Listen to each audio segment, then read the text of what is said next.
Imagine generating $500,000 a month, leasing houses like mine from a landlord for $3,000 a month, furnishing it, and putting it on Airbnb as a short-term rental just to make $10,000 in the first 30 days.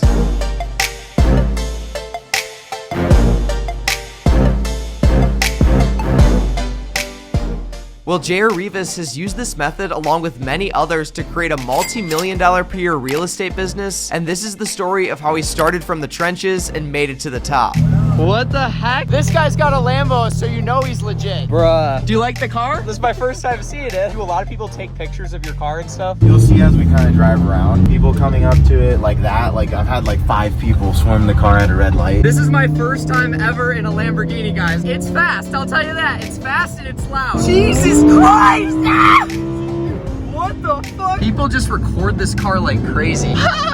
When kids come up to the car and you let them like sit in it and rev it and shit, bro, like if I would have had an experience like that, it would have made me like want more from my life at an earlier age, for sure. So now that we've talked a little bit about the Lamborghini, we're gonna whip this baby over to one of JR's Airbnb properties and check it out. We're now walking up to Airbnb property number 1. How much did you pay for this place? This house was $935K. I made an offer on it sight unseen. I was actually on a flight to Hawaii. I knew this house was gonna go fast because it has a pool and there's not a lot of houses with pools out here. So I offered 10K deposit, hard money, which basically means that if I back out a deal for any reason at all, I lose my deposit. Typically, realtors don't like to accept sight unseen deals because people back out of them a lot, but that kind of eased his mind enough to do it. This house would have had like 7 offers on it and it would have went for way over ask. Was it an off-market deal? It was coming soon on Zillow. So walking around here, I've kind of noticed there's like a lot of random design objects, like the boat outside, the signs on the wall. Are you good at designing things or did you get help from other people? I learned every project has to have like a manager, and she kind of coordinates everything, comes up with the general idea, and then we collab on that together. We saw that like blue tile on the backsplash and we're like immediately it was like Santorini grease theme. We did this like Santorini wallpaper over here. This whole area over here, if you look closely, there's like a lot of boat stuff here. We go outside, a pool over here, we put like this little igloo, and then we bought this boat off Facebook Marketplace for $400. We're also painting the shed behind me right now. We're painting it white with the blue trim so that it'll be like a Santorini themed. My strategy with Airbnb is like I just try to make these as unique as possible so it's an experience. This is really how I'm able to get like $1,000 a night for a place like this. By giving every property a theme and also being able to sleep 15 people, JR appeals to the premium market. Dude, this is nice. So you definitely cater to like higher end clients on Airbnb. Yeah, that's my whole strategy. I am not a fan of like going into a bunch of different markets. I just found one market and I just cornered that and became the expert of that little niche. Curious, how much money did you end up putting down on this property? It was $935 plus like 20 grand in closing costs, and we had to put down 20%. We ended up having to come out of pocket probably a little over $200,000. And what is the repair cost slash like cost to furnish everything? Yeah, so to furnish this one, we spent about 50 grand. We did a little bit of renovation on the garage, and then all the furniture, the painting, stuff like that. JR owns multiple luxury properties throughout Denver, Colorado, but doing this is very capital intensive, and this obviously isn't how his story began. But I grew up super fucking poor. Like if I let money be my excuse for everything, I have no college degree, I have no technical training. My mom was a single mother. She was a waitress, literally made $300 to $400 a week for most of my childhood. That was kind of what motivated me. Like not having things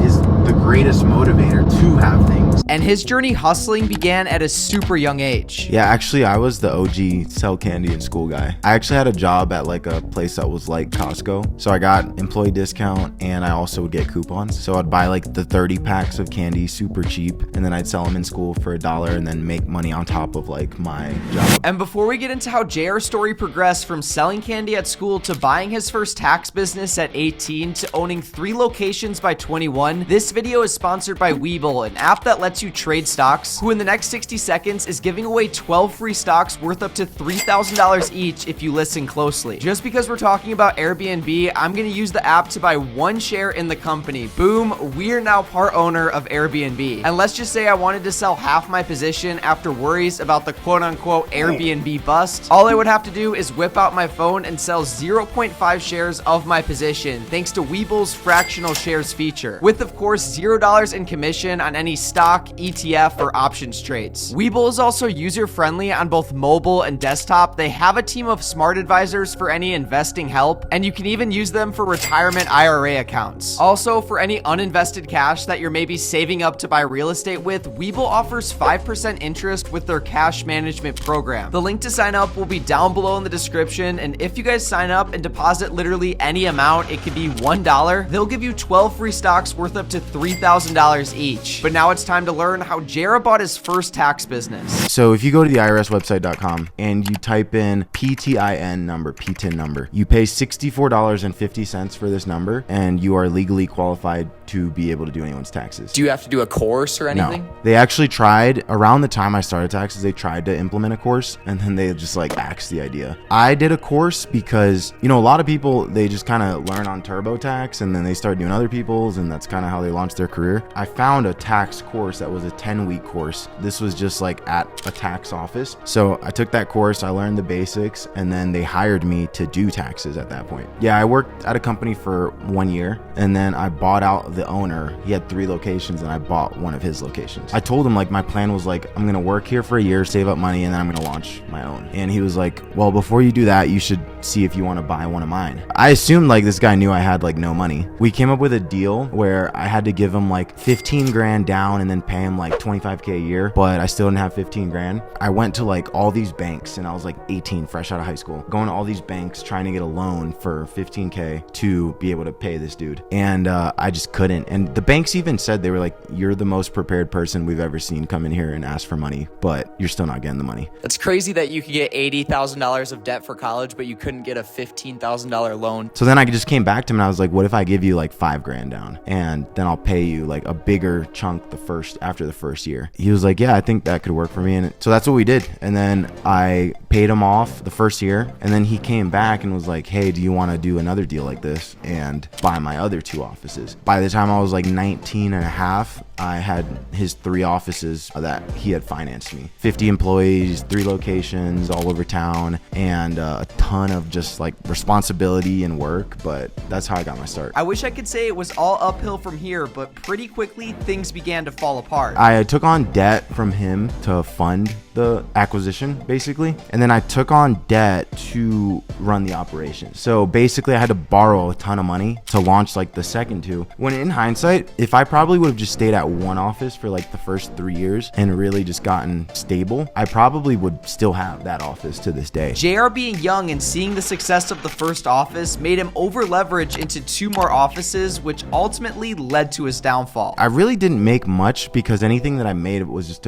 towards paying down the debt. Most of those like little retail type shops that you see don't make that much money, not just in the tax business. Also, my rents were really high and that played into it as well. The top guy, he probably did like 5 million gross between like 17 offices or something, and he probably took home like maybe 500K, and that's like the top guy out of like 2,000 people. So I was like, well, there's no way I'm gonna do this for the next 30 years. The lack of potential in this space is what played into JR's decision to sell all 3 locations and start his life over at age 23. I had actually sold my 3 offices, and then I bought another one in Virginia. Then I ran that one for 1 year, and then I sold that one to like my neighboring franchisee. I financed her, and bitch never paid me. To this day, never got $1 from it. She probably owed me like 80 grand, I want to say. And with those first 3 that you sold, did you get any money like selling that business? No, so those were debt transfer deals. So you just wanted to get out of it? Yeah, basically. And what sucked was like, dude, I talked so much shit to all my friends in high school about how like I was gonna be a millionaire by the time I was like 21. At 23 is when most people are like starting to get out of college. So I'm like starting over. At this point, I'm like driving for Uber. I'm like going to garage sales. I'm like buying old iPhones and reselling them on eBay. Moved back in with my mom. I was doing anything I could to make like $500 a week without having to get a job. Basically, I was starting over, and I didn't let anybody know. Like I didn't even tell my friends that I moved back home. But in reality, like 6 months after that, I was already making more than 10 grand a month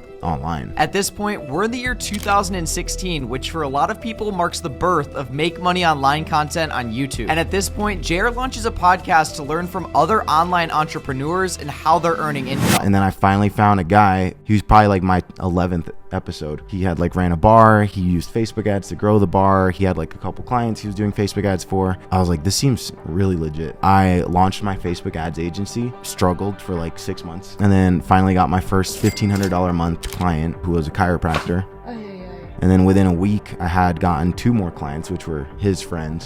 And I was at $4,500 a month online after not making any money for like 6 months. And then within like a month and a half of that, probably December 2016, I did like 14 grand in 1 month online. Dude, Facebook ads in 2016, it was so easy. It was the gold rush. Like you could sell anything incredibly cheap. My first client, we spent $100 and then we got him like 20 new patients. It was so easy to set up. It was so easy to hook up. And it wasn't long until JR kept scaling, also starting a business helping agency owners grow their income, helping him earn his first $1 million in a single year. I'd hire people from the Philippines and then I would train them on appointment setting, and then I would charge agency owners $5 grand to get that appointment setter. It came with like coaching and a course and stuff like that. I did like 30 grand in 1 month with just that offer, and then the next month we did 50, the next month we did 80, the next month we did like 120. Now JR finally had the capital to get into buying real estate, first purchasing multiple properties in his hometown of Tampa, Florida, until eventually going all in on Airbnb. So the second property, how much money did you pay for this place? Same deal, like put in an offer. It was sight unseen. They wanted like 985. I knew it would go for a lot more, so we offered like $1,010,000. They actually weren't even showing the house for 2 weeks. Really? So this was listed on the market, but they weren't ready to have anyone coming soon. So is that like a hack you have for looking at properties? You go to Zillow and look at coming soon? Funny enough, this is a strategy I learned from Grant Cardone. Because you cannot live on 400 grand a year. A couple years ago, I went to one of his real estate seminars, and he was talking about how he lost a huge deal to this like mega real estate apartment conglomerate. He lost the deal because they put $1 million hard, basically saying if we back out for any reason, you make $1 million. So I kind of took that strategy, I put it in my back pocket. It just happened that I wasn't here for this house. I saw the pictures, I zoomed in like super close on every picture. I was like, oh, I definitely want this. And we offered $1,010,000 with $10,000 in hard money and a $20,000 deposit. They accepted it almost immediately. Like, it takes balls to make money, right? Like, someone would have came in and swooped this property. It appraised for $1,035,000. So I made $25,000 from day one just buying the house. If it got into a multiple offer situation, this house would have went for like 1.1 or close to it. It's better to risk $10,000 to save $75,000. Now let's head inside this property. You said the designers are actually here right now, so they're in the process of getting this Airbnb prepped. This house, like all the others, has a theme, and this one is Paris, with a cool Eiffel Tower thing, a coffee bar, and a Bonjour neon sign. Basic bitches love neon. So how many bedrooms and bathrooms is this house? It's 5 bedrooms and I think 4 baths. How many Airbnbs are you trying to get up to? Because today you're showing me 3 properties. All of them are ones you just bought. I think there's gonna be more buying opportunities coming up. I try to buy every year because I wanna know that I can make money and I can buy in any market. And I also hate being like that person that's like, oh, I'm just gonna wait until rates go down or whatever. When I first got into real estate or looked at real estate, it was 2018. I talked to a very experienced investor and he was like, yeah, JR, I would wait because things are a little expensive right now. And I realized like how dumb that was and how much money that costs. You never know what's gonna happen with the market. Shit hits the fan tomorrow, Airbnb goes in the shitter. This place immediately becomes a sober living facility with like 12 recovering individuals living here. We have a couple of midterm rentals as well. These insurance companies are paying us like 8 grand a month for a family to stay there for 8 months while their house gets rebuilt from like a flood or fire. So in case anything ever happens to Airbnb, JR has multiple backup plans. But for now, his Airbnb properties continue to be extremely lucrative. Now I'm curious, bro, how many properties do you own and how many of them are Airbnbs? So I have 17 units total, 14 that are short-term rentals. Okay, so that includes Airbnb or like 3-month stays, stuff like that? Yeah. And how much money do like some of your best properties make on Airbnb? Could you show me? I have this pulled up here. So this was a property that was launched in February. Last 365 days in booking, but granted, this is from February to now. We're at about 166K. This property will end up around 200,000. The new ones that I showed you today, those will probably do around 220 to 230 as well. The cash flow is pretty insane. On a summer month in Denver, just between like the 3 properties that we have that have pools, we'll pull like close to 100 grand in revenue per month, but those are like the best months. But how much money is JR actually profiting? I actually pulled up the P&L of probably my most profitable property until we launched these. For example, in July, we had 30 occupied nights, so 100% occupancy. Average nightly rate was $983. Gross revenue was $31,582. Management costs were $47.37. Cleaning was about $2K. Supplies about $658. Maintenance about $404. Plus the mortgage of like $5,600 at that property. The profit on that property was about 18 grand for the month of July. And then pretty similar for June. August took a little bit of a dip, so the profit that month was like 11. Also, not every property that JR owns cost a bunch of money out of pocket to get into. He's found creative ways to expand his real estate portfolio without dishing out a bunch of money up front. We are now pulling up on property number 3, and this is one you put $5,000 down on, right? The seller was kind of in a bad spot. He bought this house in 2021. He had to move for work, and he was renting it out at a loss. So I kind of came in and I said, hey, what if I just take over your mortgage payment? He was open to that, and then we negotiated. He wanted me to put down a little bit of money, so I put down 5 grand. And this is the property right here. This is $600,000. It's probably worth about 610, but he was convinced that he didn't want to take less than 650. So I told him, I was like, hey, what if I just take over your mortgage payment? He owed like 540 on it, and we'll do a second note where I pay you 0% interest for the remaining like 120, I think the balance was. Took over the mortgage payment, and then I pay him like $300 a month at 0% interest. This is a process known as creative financing. In this case, JR overpaid for the home in exchange for a lower interest rate and less money out of pocket. I paid $650 for a 610 house, which is like, why the fuck would you do that? But the reality is, what I'm saving on having his 3% interest rate and a 0% interest rate is ultimately a lot more than the $40,000 that I overpaid on. This property was also apparently a tax play, since we all know real estate tycoons and taxes don't really go together. See, I understand the tax code better than anybody that's ever run for president. This was mostly a tax play to help get our tax liability down to 0. There's something called real estate professional status. You have to spend over 750 hours a year on a real estate related activity. And this basically allows you to depreciate things like a property's roof, windows, or floors and count it as a loss. So then you take that loss and you can write it off against your active income in your real estate related business. And that's how Donald Trump, for example, he paid no federal tax because he's building these $100 million towers, and then he's depreciating 40-50% of that, so he can make up to $50 million without paying federal income tax. A short-term rental Lamborghini owning millionaire who doesn't pay taxes? Definitely not the blue hair's favorite type of person. But what if I told you that JR has a method for literally anyone to get into this business model with a little bit of hustle to, instead of purchase a home for Airbnb, you rent one? Phil at the same time had started to do arbitrage, which is when you rent a property and then you go out and put it on Airbnb. His first month he did 10 grand. I was like, oh damn, like this is a